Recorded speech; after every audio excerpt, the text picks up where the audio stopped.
तृतीयपंथी, वारांगणा, देवदासी, HIV बाधित हे घटक नेहमीच समाजात वंचित उपेक्षित राहिले आहेत।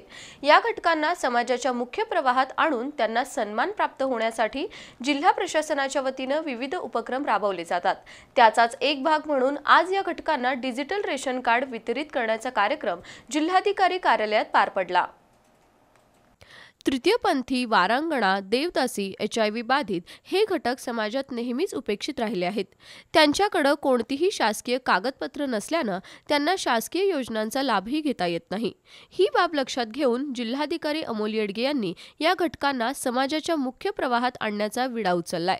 त्याचाच एक भाग म्हणून आज येडगे यांच्या हस्ते प्राधान्य कुटुंब लाभ योजनेअंतर्गत 20 व्यक्तींना डिजिटल रेशन कार्ड देण्याचा कार्यक्रम पार पडला। मैत्री संघटनेच्या अध्यक्षा आणि तृतीयपंथी कल्याणकारी मंडळाच्या राष्ट्रीय सदस्या मयुरी आळवेकर यांनी आपली कैफियत जिल्हाधिकारी येडगे यांच्याकडे मांडल्यावर या कार्यक्रमाला गती आली।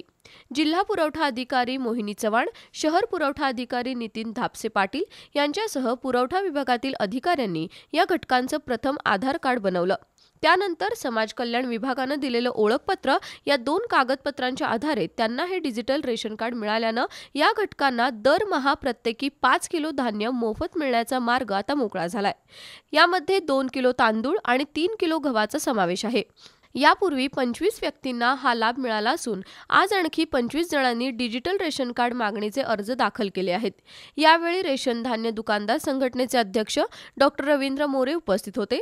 त्यांनी संबंधित डिजिटल रेशन कार्ड धारक घटकांना रेशन धान्य दुकानदारांकडून विनाविलंब धान्य उपलब्ध करून दिलं जाईल, तसंच अन्य जीवनावश्यक वस्तूंचा पुरवठाही किफायतशीर दरात केला जाईल असं सांगितलं। यावेळी महेश काटकर, गजानन हवलदार यांच्यासह मान्यवर उपस्थित होते।